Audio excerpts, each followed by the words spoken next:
नमस्कार। आज हम करेंगे बीए पार्ट सेकेंड ईयर के प्रश्न पत्र फर्स्ट के अंतर्गत अमेरिकी संविधान में संघात्मक शासन व्यवस्था संबंधी अध्ययन। संघवाद या संघात्मक शासन व्यवस्था अमेरिकी संविधान की एक महत्वपूर्ण विशेषता है। इसे एक तरफ आदर्श संघात्मक व्यवस्था नाम दिया जाता है। संघ शब्द की उत्पत्ति जिसके अंग्रेजी पर्यायवाची शब्द है फेडरेशन, लैटिन भाषा के फोएडस से हुई है, जिसका अर्थ है संधि या समझौता, अर्थात संघ सार्वभौम राज्यों के पारस्परिक समझौते का परिणाम होता है। जब कुछ राज्य मिलकर समझौते द्वारा एक नए राज्य को जन्म देते हैं तो उसे संघ राज्य कहा जाता है। इस तरह संघात्मक राज्य का निर्माण किया जाता है। यह विकास का परिणाम नहीं होता।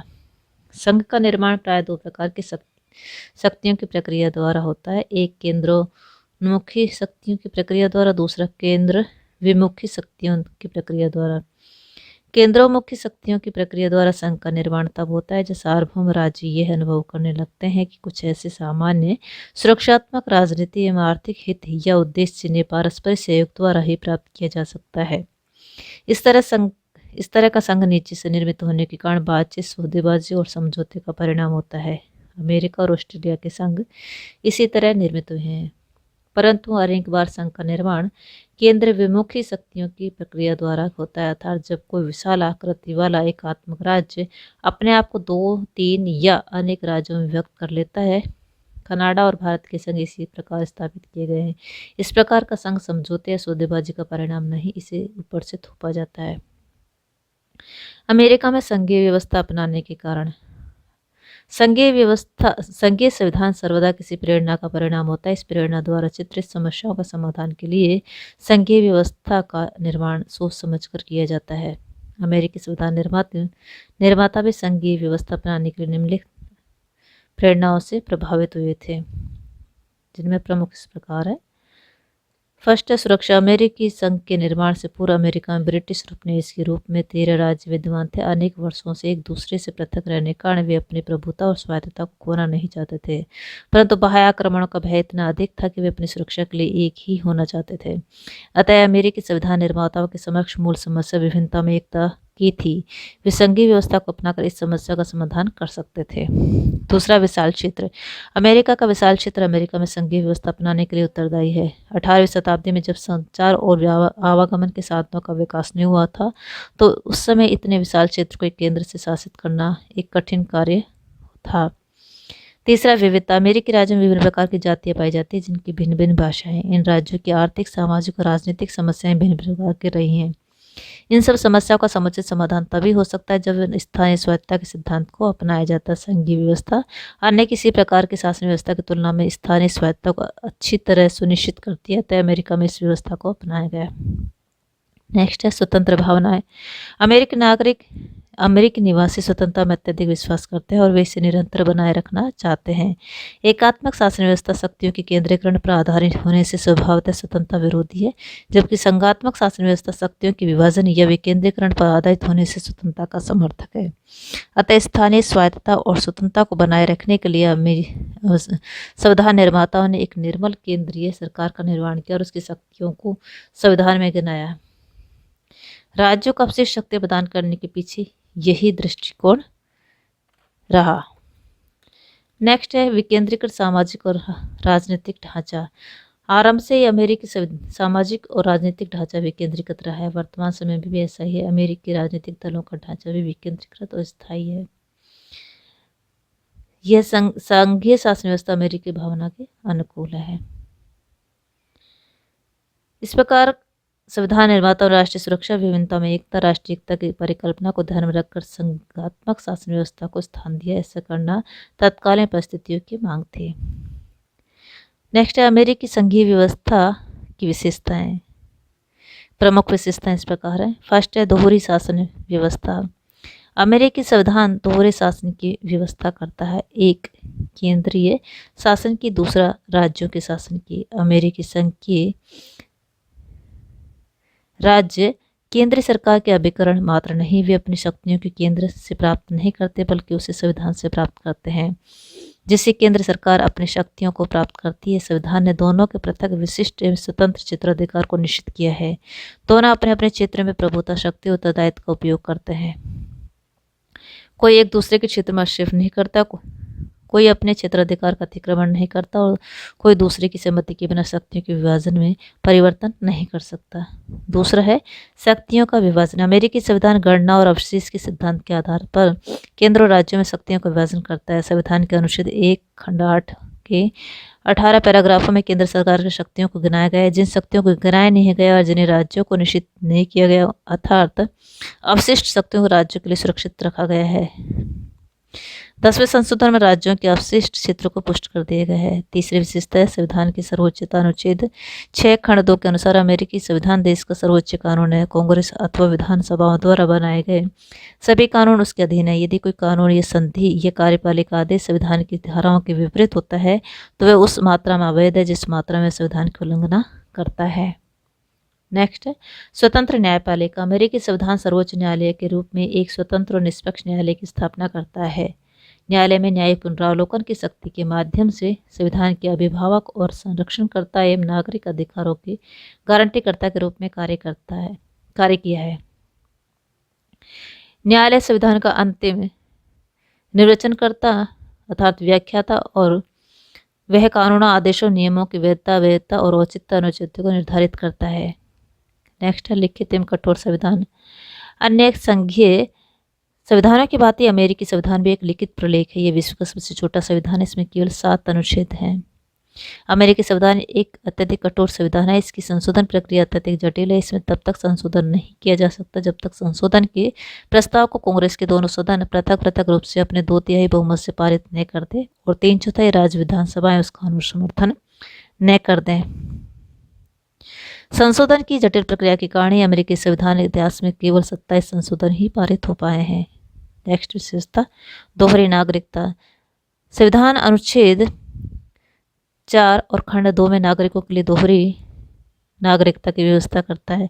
प्रत्येक नागरिक संयुक्त राज्य अमेरिका की नागरिकता के अतिरिक्त उस राज्य की नागरिकता का भी उपयोग करता है जिसमें वह वास्तव में रहता है। नेक्स्ट है राज्यों की समानता। अमेरिकी संविधान संघ के सभी छोटे बड़े राज्यों की समानता की रक्षा करता है। राज्यों के समान प्रतिनिधित्व की व्यवस्था जनसंख्या पर आधारित प्रतिनिधित्व की व्यवस्था के विपरीत है। नेक्स्ट है राज्यों की अखंडता। अमेरिकी संविधान अनुच्छेद 4 खंड 2 में राज्यों की सीमाओं की अखंडता का आश्वासन देता है। संविधान संबंधित राज्यों की विधानसभा और कांग्रेस की सहमति के बिना किसी राज्य क्षेत्र के अंदर या किसी 2 या 2 से अधिक राज्यों या उनके हिस्सों को मिलाकर किसी नए राज्य के निर्माण का अधिकार नहीं देता। अब तक अमेरिका में संबंधित राज्यों की विधानसभा और कांग्रेस की सहमति से 5 राज्यों का निर्माण किया गया है। नेक्स्ट है अविनाशी संघ। अमेरिकी संघ का एक अविनाशी संघ है। गृह युद्ध ने इस मुद्दे को हमेशा के लिए सुनिश्चित कर दिया है कि संघ के एकक राज्य अर्थात राज्य उससे पृथक नहीं हो सकते। दूसरे अर्थ में संयुक्त राज्य अमेरिका में राज्यों को संघ से अलग होने की स्वतंत्रता नहीं है। ऐसा करना देशद्रोह माना जाता है। नेक्स्ट है राज्यों के पृथक संविधान। अमेरिकी संविधान संघ के एककों अर्थात राज्यों को अपने पृथक संविधान रखने का अधिकार देता है। शर्त यह है कि उनके संविधान संघीय संविधान के विपरीत न हो, वे गणतंत्रात्मक शासन प्रणाली को अपनाएं। यह अमेरिकी संघीय व्यवस्था की मौलिक विशेषता है। नेक्स्ट है गवर्नरों का निर्वाचन। अमेरिकी संघीय व्यवस्था में राज्यों की कार्यपालिका अध्यक्ष अर्थात गवर्नरों का निर्वाचन होता है। उसका निर्वाचन प्रत्यक्ष रूप से राज्य की जनता द्वारा होता है। अमेरिकी संघीय व्यवस्था की यह विशेषता भारतीय संघीय व्यवस्था से भिन्न है। भारत में गवर्नरों की नियुक्ति राष्ट्रपति द्वारा होती है। नेक्स्ट विशेषता द्विसदनात्मक व्यवस्था। अमेरिकी संविधान केंद्रीय विधानमंडल को अर्थात कांग्रेस को द्विसदनात्मक बनाता है। निम्न सदन को प्रतिनिधि सदन कहते हैं और उच्च सदन को सीनेट। प्रतिनिधि सदन अमेरिकी जनता का प्रतिनिधित्व करता है जबकि सीनेट अमेरिकी संघ के एककों अर्थात राज्यों का प्रतिनिधित्व करता है। कांग्रेस के दोनों सदन समान विधायी वित्तीय संवैधानिक शक्तियों का प्रयोग करते हैं। नेक्स्ट है संवैधानिक संशोधन में राज्यों की महत्वपूर्ण भूमिका। अमेरिकी संघीय व्यवस्था में संविधान संशोधन में राज्यों की महत्वपूर्ण भूमिका ही नहीं बल्कि निर्णायक भी है। अमेरिकी राज्यों के पास न केवल संवैधानिक संशोधनों के प्रस्ताव के आरंभ करने की शक्ति बल्कि उन पर अंतिम शक्ति भी राज्यों के पास है। नेक्स्ट है संघ में नए राज्यों का प्रवेश। अमेरिकी संविधान का अनुच्छेद 4 कांग्रेस को संयुक्त राज्य में नए राज्यों के प्रवेश की असीम शक्ति प्रदान करता है।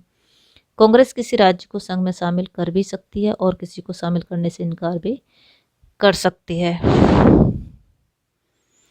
नए राज्य मौलिक राज्यों के समान ही शक्तियों का प्रयोग करते हैं। अमेरिकी संघ में प्रारंभ में केवल 13 राज्य थे, वर्तमान में इसकी संख्या 50 है। इस प्रकार कहा जा सकता है कि अमेरिका की संघीय व्यवस्था एक विशिष्ट और विलक्षण व्यवस्था है।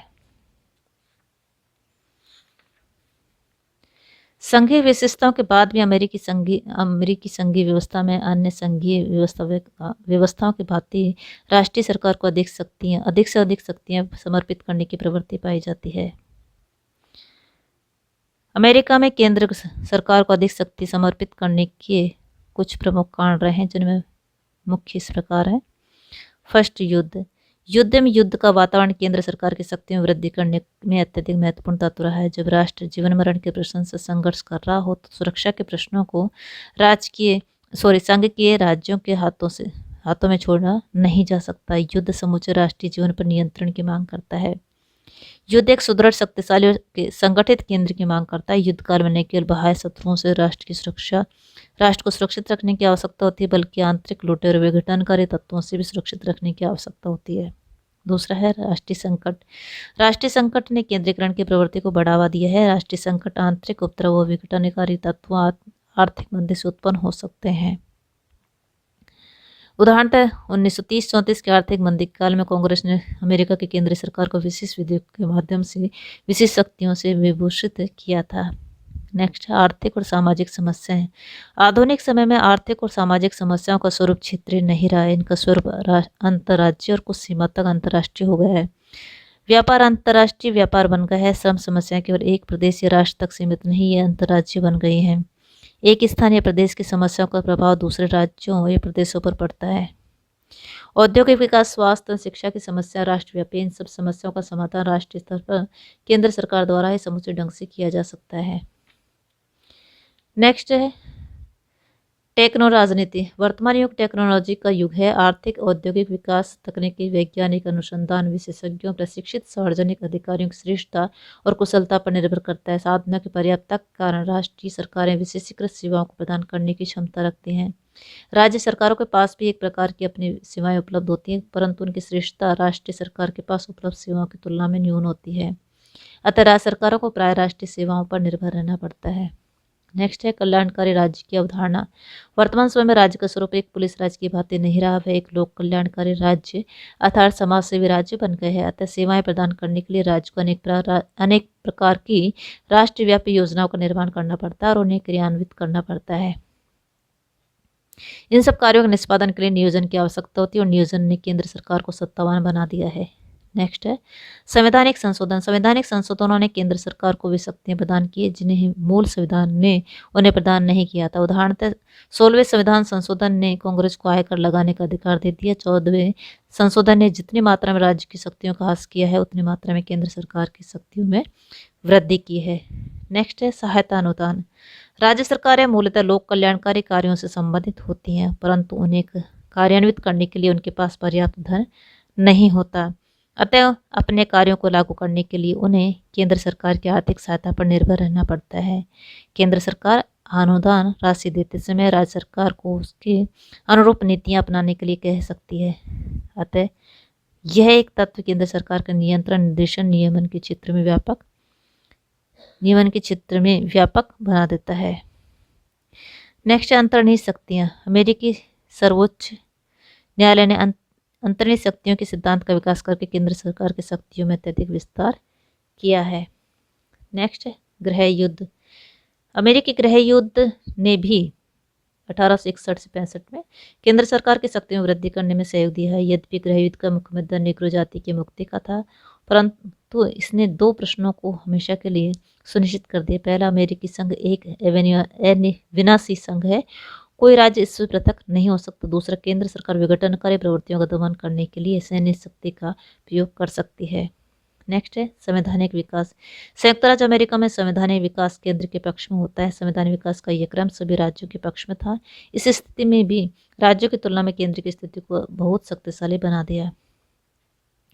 नेक्स्ट है अंतर्राष्ट्रीय राजनीति। वर्तमान में संयुक्त राज्य अमेरिका विश्व की एकमात्र महानतम शक्ति है, विश्व का नेतृत्व करता है। वर्तमान उसकी अंतर्राष्ट्रीय भूमिका बहुत अधिक बढ़ गई है। परिणाम स्वरूप संघीय सरकार की भूमिका और उसकी शक्तियों में वृद्धि होना स्वाभाविक है। नेक्स्ट है न्यायालय के निर्णय। समय समय पर देश के उच्चतम न्यायालय ने जो भी निर्णय दिए उनके कारण भी संघीय सरकार की स्थिति और शक्तियों में अभूतपूर्व वृद्धि हुई है। देश का उच्चतम न्यायालय ही इस बात का निर्णय कर सकता है कि कोई शक्ति निहित शक्ति है अथवा नहीं। इसके अतिरिक्त उच्चतम न्यायालय के अनेक निर्णय केंद्र के पक्ष में रहे हैं। नेक्स्ट है संघ तथा राज्यों के बीच घनिष्ठ सहयोग। वर्तमान युग में केंद्र और राज्यों के बीच परस्पर सहयोग की स्थिति है। इस स्थिति ने भी केंद्र की स्थिति को सुदृढ़ किया है तथा आपस में प्रतिद्वंदता, संघर्ष और टकराव की स्थिति का अंत हुआ है। नेक्स्ट है जनता की केंद्र सरकार के प्रति भक्ति। संघ सरकार का नेतृत्व राष्ट्रपति द्वारा किया जाता है। उनके चमत्कार और असाधारण नेतृत्व की सफलता ने लोगों की स्वाभाविक भक्ति को केंद्र सरकार के पक्ष में कर दी है। वर्तमान में लोगों की भक्ति को राज्यों की तुलना में केंद्र के पक्ष में कर दिया है। थैंक्स, आज के लिए इतना ही।